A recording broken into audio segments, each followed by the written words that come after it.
annual deficits that we will have over the next 4 years of Trump, the deficits are projected to be higher than what they would have been without this bill. So the deficits were going to go up anyway. But now because we passed this bill, they're going to go up even faster. And, the only cuts that the Republicans are making a big deal about are these Medicaid cuts and to the SNAP program. But they kick in 5 years. So they say, oh, look, we have all these cuts in years 5 through 10. Yeah, but they have no cuts in years 1 through 5. Those are the only years that count, because the cuts that are happening 5 years from now, they'll never actually happen, because there'll be another Congress before they kick in. And that other Congress is going to vote to prevent the cuts from happening. That's what happens all the time. I mean, if the Republicans really were serious about cutting Medicaid, they would cut it right now. They would just have the cuts, kick in right now in the first year. Just like the tax cuts, they're not saying, oh, we're going to cut your taxes 5 years from now. The tax cuts happen right away. They're retroactive to the beginning of the year.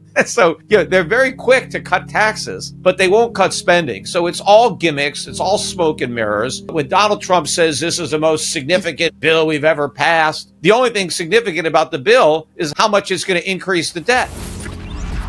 But, this is business as usual. This is the swamp. And as I said, when Trump was elected, when there was a lot of optimism about Doge and, oh, we're going to cut the deficit. And I said, no, we're not. It's going to be a repeat of Trump's first term. The debt went up under Trump, and now it's going to go up even more. And so this is a real disaster, for anybody who believed that, we were going to tackle the debt problem. And this is not a growth. The Republicans keep saying, oh, we're going to grow the economy with these tax cuts. No, we're not. We're just going to grow spending. We're going to grow the trade deficits, the budget deficits. It's more consumption. It is not investment-driven tax cuts where we're going to have more savings and investment. We're just going to have people spending their money.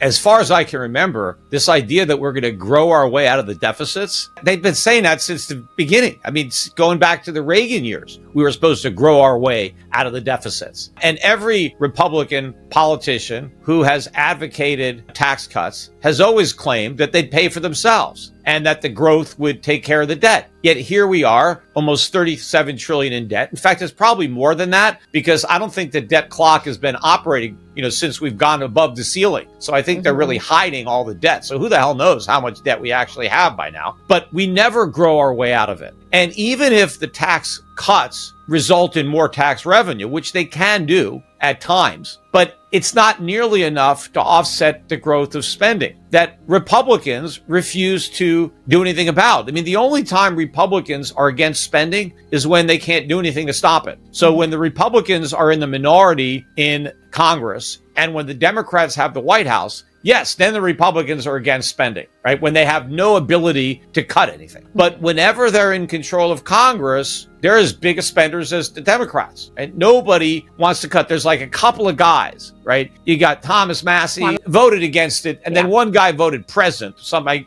but that's it. Everyone else is a sellout. But if Trump had any integrity, if he actually cared about the country, he'd be vetoing the bill. He'd say, I'm not going to sign this nonsense. Give me a budget that reduces spending. Because, all it is a candy. We're going to give $1,000 to these newborn babies. I mean, we're saddling these babies with debt. That's way worse than the $1,000 that we're going to give them. Why don't we do something about that? Or giving people, you could write off the interest if you buy a car. Why do we want to subsidize people to go out and buy cars they can't afford and take on a bigger car loans? We're telling our creditors, look, we don't give a damn about the debt. The debt's going to grow in perpetuity. At the same time, we're telling our international creditors that we don't even want to do business with you anymore because you're ripping us off by having these trade surpluses, which is really what's supporting our economy. We live off of these deficits. Without these deficits, we have nothing. Our whole economy is based on consumer goods coming in from abroad because we don't have the capacity to produce them because we're spending all of our resources, just borrowing and consuming and making meme coins or whatever the hell we're doing. We're not producing things that we actually need. So we rely on the rest of the world to supply us what we can't produce, and they loan us the money to pay for it. And so I think we're really changing that dynamic. The world is waking up and they've had enough. And so I think they're going to be divesting of their US dollars and they're going to be trading more outside the United States. So I think the world will trade more,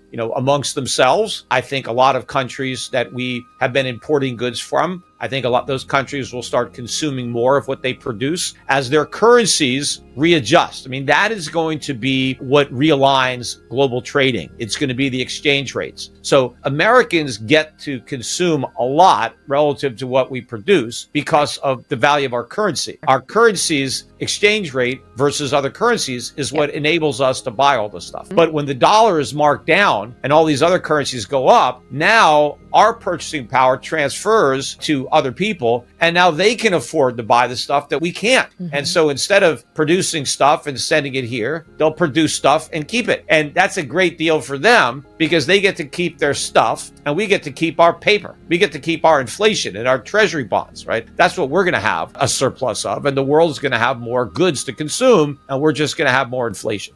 The tariffs are going to be felt the most by the working class because, they're the ones that pay the tariffs when they buy goods and services or goods that are subject to tariffs, or when they can't buy the goods because they can't afford them with the tariffs. So it's working men and women that are going to feel the pain the most. I mean, very wealthy people, they may not notice that the prices have gone up because it's not as significant to them. But people who are really, counting their pennies are going to really be impacted by the tariffs. But, the way to help the people is to unshackle the economy from government, free the economy of the burden of having to support government. And that means slashing government spending. That's the only way to really relieve the economy, is by cutting government, because government is what's weighing the economy down. Now, there's also a lot of regulations that, tie people up with a lot of red tape that slow down progress, that slow down investment and job creation and things like that. So to the extent that we can reduce the scope and the size of government in its spending and in its regulating, that is the relief that the economy needs. There's too many people that are living off of government. And the people in Washington who care most about their own job. If you're in Congress and you're up for election every 2 years, the only way you keep your job is if you get reelected. And you need the votes of the people who are living off the government trough, the people who are getting all this money. And so none of these politicians want to take that money away because they're worried that it'll mean that they'll lose their job. And so we can't cut any spending based on the nature of the system that we have right now. So the spending is going to continue. Now, the politicians want to claim, oh, we're going to cut your taxes because the taxpayers like to hear that they're going to have a tax cut. But the cost of government is not measured by taxation, but by spending, because every dime the government spends has to be drawn from the economy. The government doesn't produce anything. So if the government spends money, that's to take it out of the economy. Now, it can take it through taxation, but if it doesn't take it through taxation, it still takes it. It doesn't get it,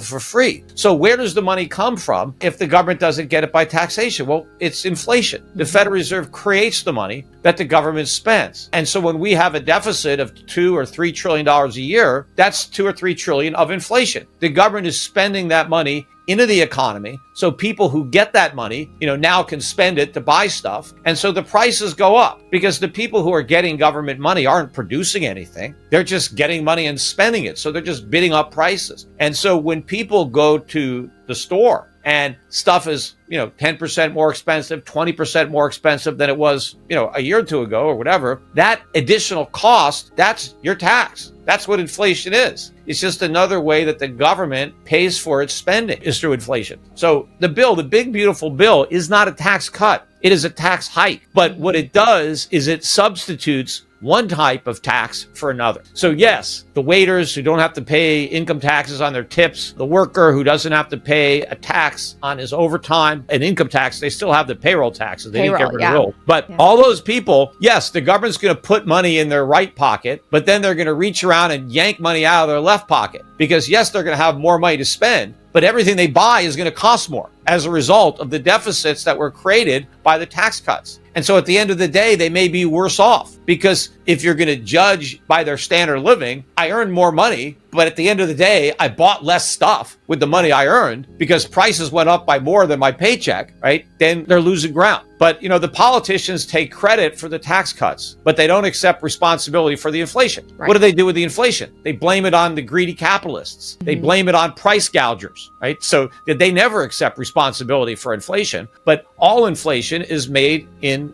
Washington. The government makes it, not the free market. I think that QE is going to come when the bond market, I guess to use Trump's words, really gets yippy. I mean, it's about the same because we had gotten to about 4.5 on the 10-year and about 5 on the 30-year. And so that's about where we are. But those are still low rates. No, they're not as low as they were. But if you go back, since the end of the Second World War, those are still low rates that we've got. Yeah, we should have higher rates. When, the more debt you have, if somebody goes to borrow money and they don't have a lot of debt and you go to a bank or a lender and, you've got a pretty good personal balance sheet and you want to borrow money, you'll get a certain rate. But if somebody else comes and they're loaded up with debt and they want to borrow money, they're going to pay a higher rate because they're a greater risk. They have a lot of debt. So that means that they may not be able to pay it back. So you don't want to loan money to somebody who's already broke. You want to loan some money to somebody who can pay you back, easily. And so we're broke right now. We have trillions and trillions of debt, yet we still have interest rates as if we were, solvent, which we're not. But I think that the position we're in now is that if the Fed cuts rates again, long rates are going to rise again, just like they did before. The Fed cut rates to about 100 basis points, but then long-term rates rose 100 basis points. So the long-term rates did the opposite of what the Fed wanted. I think that if the Fed goes back to rate cuts, long end is going to go up. And that's going to be because the bond market is going to be worried about the inflationary impact of those rate cuts and the impact that it's going to have on the dollar, because a lot of the holders of our debt are foreign. And so when they look at our debt, they don't look at it from the prism of a dollar. They look at it from their own currency. And so if you're European and you've got money in US treasuries and you're getting 4 or 5%,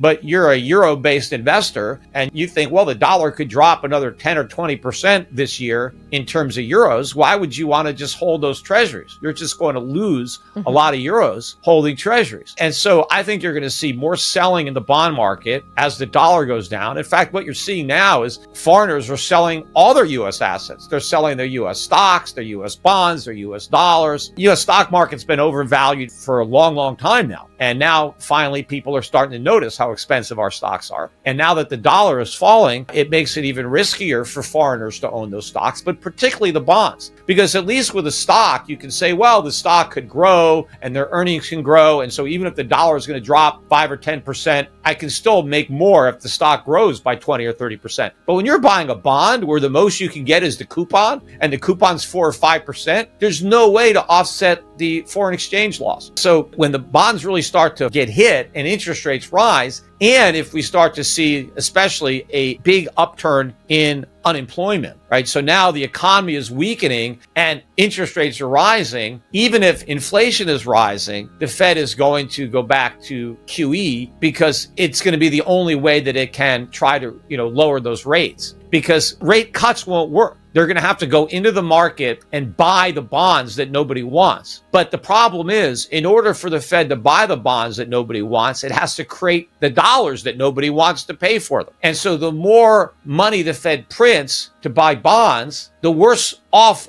bonds become as an investment, because now they're creating more inflation to buy bonds that people don't want because there's too much inflation. But now there's even more. So it becomes a self-perpetuating spiral. Yep. The more bonds the Fed buys, the more bonds the rest of the world wants to sell. And, if the Fed is just buying treasuries, well, what happens to the mortgage-backed security? So now they got to buy those. But what about corporate bonds? Are they going to start buying those? Municipal bonds? Because, interest rates are just going to spike. And our economy is based on two things. It's based on artificially low interest rates and cheap imports. And if prices are soaring because we can't import stuff cheap anymore, either because of tariffs or a weak dollar or a combination of both, and interest rates are soaring because we have so much debt and the rest of the world isn't willing to finance it, then our whole economy that was built on that foundation collapses. And then the risk is that the inflation runs out of control. And then you get into a hyperinflation scenario, which, is the worst of all possible outcomes.